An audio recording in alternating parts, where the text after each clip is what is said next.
You don't lose to irrational people because you're weak. You lose because you're rational, and they know exactly how to use that against you.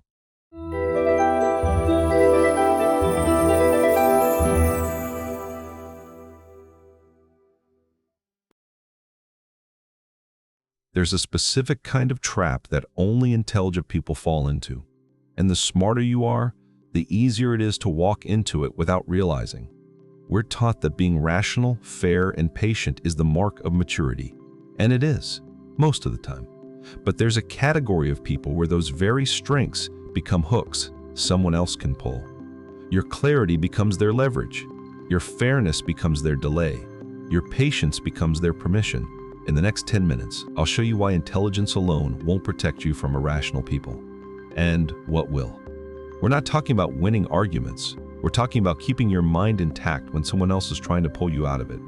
First, the logic trap. Why your need to be accurate becomes someone else's lever. Then, what's actually driving irrational behavior beneath the surface, because it's not what you think. After that, why you specifically keep taking the bait. Then, how to read the pattern beneath the argument so you never mistake a power struggle for a misunderstanding again. How to not join the chaos. Because stepping back is sometimes the most disciplined thing a rational person can do. And finally, the hardest skill, letting people misunderstand you, not as defeat, as release. So if you've been carrying conversations that drain you, or the quiet exhaustion of trying to be understood by someone committed to misunderstanding you, stay. Your D. The logic trap. If you're a thoughtful person, you probably believe in explanation. You believe that if you stayed calm enough, precise enough, fair enough, the truth would eventually land. That sounds mature, but in the wrong situation, it becomes a trap. Because irrational people often do something subtle. They pull you into proving what was never honestly in question. Your intentions, your tone, your memory, your character. And before you realize it, you're no longer having a conversation. You're defending your reality. That's why these interactions are so draining. You keep bringing logic to a fight that was never about logic. They shift the goalpost, escalate emotionally, then act as if your exhaustion proves their point. Kahneman called this a failure of calibration. When you're being rational, you expect rationality back. But some interactions were never built on that premise. You brought precision to a fight designed to resist it. The problem isn't just that they're irrational, it's that they can make your intelligence work against you. Your need to be accurate becomes their opportunity to keep you engaged. And if you're not careful, you start mistaking endurance for wisdom. You think staying in the argument proves your maturity. Sometimes it doesn't. Sometimes it just proves they found your hook. Intelligent people get trapped when they assume clarity will work on someone committed to distortion. To escape it, you need to understand what irrational behavior is actually driven by. And it's not what most people assume. Beneath the irrational. Most irrational behavior doesn't come from lack of intelligence. It comes from lack of regulation. Once the nervous system goes into defense, truth stops being the priority. Protection does. That's why irrational people often seem less interested in what's true than in what helps them feel safe, superior, or in control. If admitting your point would threaten their identity, they won't admit it. It's not always manipulation. Sometimes it's something sadder, a mind so defended it cannot afford honesty. Gabor Mate put it plainly, most destructive behavior isn't a character flaw. It's a coping strategy, learned long before you arrived. And modern life makes this worse. People are overstimulated, emotionally underdeveloped, and rewarded for reacting faster than they reflect. Outrage is easy, nuance is slow. The danger is expecting self-awareness from someone still operating from survival. Survival minds don't want truth, they want relief. Irrational behavior is less about stupidity and more about emotional defense. Which raises the harder question, one that points directly at you. Why you keep taking the bait. The problem isn't just them, it's you. Specifically, the part of you that cannot stand being misunderstood. That's where irrational people get access to you. Not through intelligence, through your unresolved need for fairness, closure, and recognition. Maybe you grew up where being misread felt dangerous. Maybe you learned to over-explain to keep the peace. Maybe part of you still believes that if you make your meaning perfectly legible, people will stop hurting you. But the more desperately you need to be understood, the more power they have over your nervous system. They don't just have your attention, they have your emotional hostage point. Brené Brown found that our deepest need isn't to be loved, it's to be seen accurately. When being misread felt dangerous, you wired yourself to correct it at almost any cost. This is why smart people stay stuck in painful dynamics. Not because they can't see the problem, because they're emotionally invested in correcting it.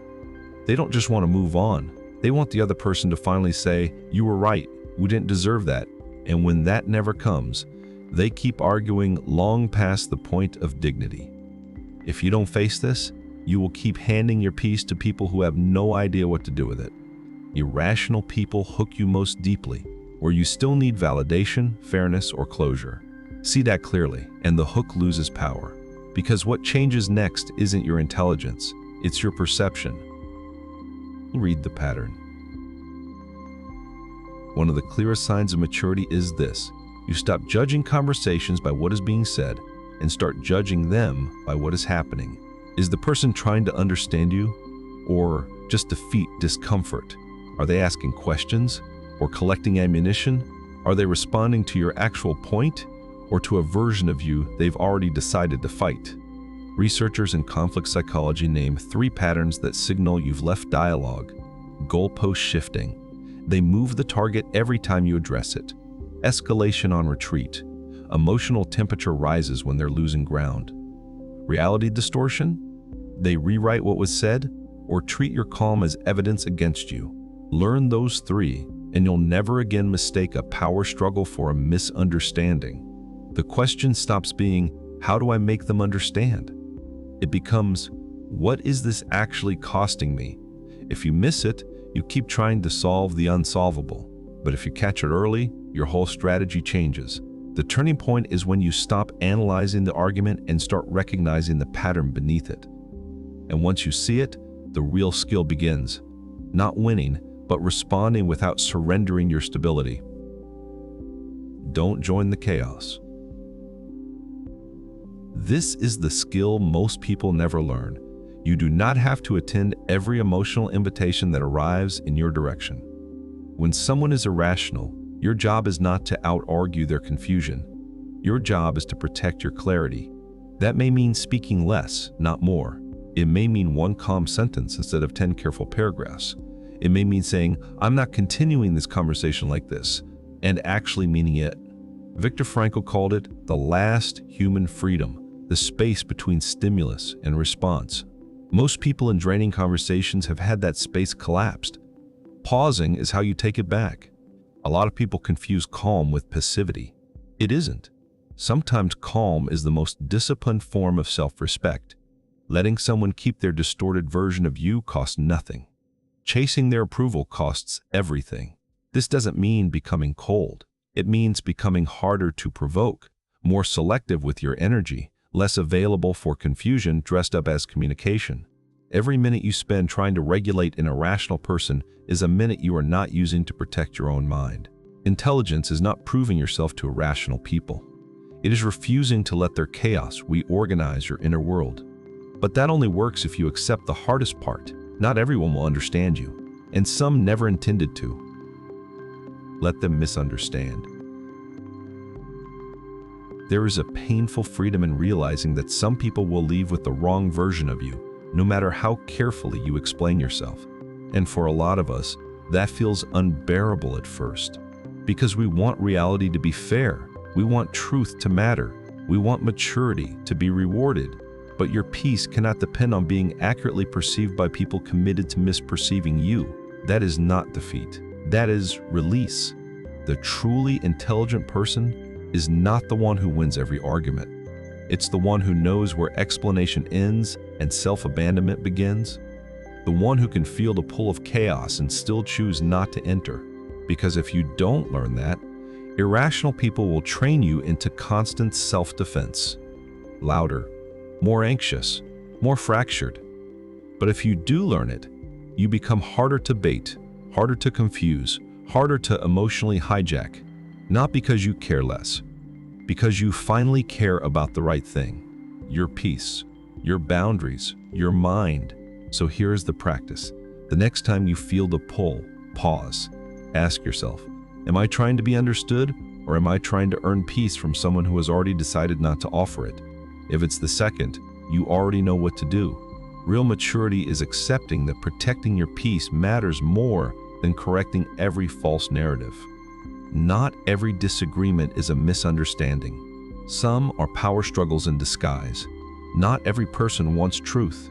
Some want control, discharge, or the relief of making you carry what they refuse to face. And without boundaries, your intelligence becomes the very thing that keeps you trapped, explaining, justifying, proving, performing, hoping. The skill is not learning how to say more.